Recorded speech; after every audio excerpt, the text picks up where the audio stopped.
Depuis sa création en 1998, l'Institut Jérôme Lejeune allie soins et recherche clinique pour offrir aux personnes porteuses de trisomie 21 et d'autres déficiences intellectuelles d'origine génétique un suivi de qualité et améliorer leur quotidien.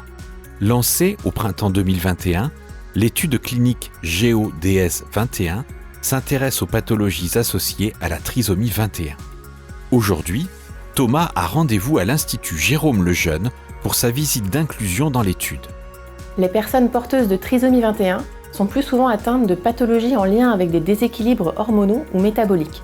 Le programme de recherche GEO-DS 21 vise à mieux comprendre le développement de ces pathologies et les différents liens qu'il peut exister entre celles-ci et la trisomie 21.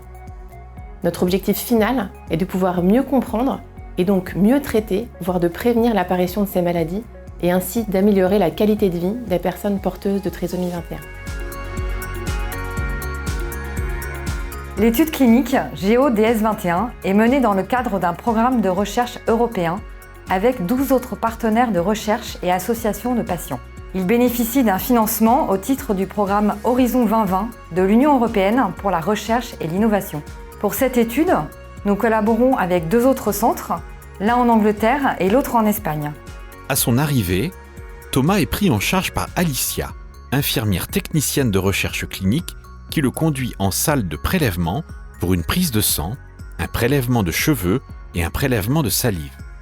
Ces échantillons seront ensuite traités au centre de ressources biologiques de l'Institut et analysés dans d'autres centres participant au programme de recherche. Le recueil d'échantillons biologiques est un élément essentiel du projet GEO-DS 21. Après prélèvement, tous ces échantillons sont traités au centre de ressources biologiques de l'Institut Biogel avant d'être envoyés pour analyse dans les différents autres centres partenaires du programme de recherche européen. Les échantillons de sang vont servir à faire un bilan biologique.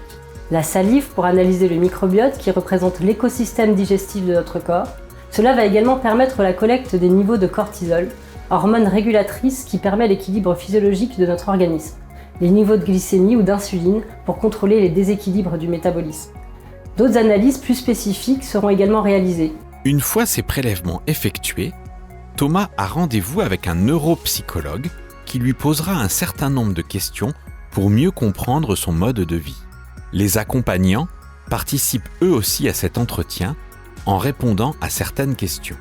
D'autres questionnaires seront à remplir une fois rentrés à la maison.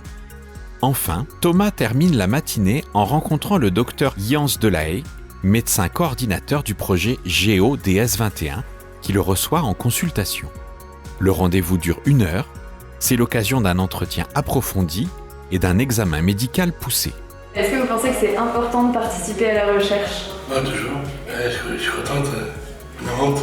Si moi j'ai eu la chance d'avoir ça quand Thomas était petit, ça aurait été beaucoup plus, ça m'aurait permis, et ça aurait permis à Thomas d'évoluer peut-être différemment et mieux. Et voilà. Donc tant mieux si on peut faire avancer, on va dire, la recherche sur les enfants et les jeunes trisomiques, c'est ce qui est le plus important. Depuis les premiers projets de recherche portés à l'Institut, c'est la même volonté qui nous anime.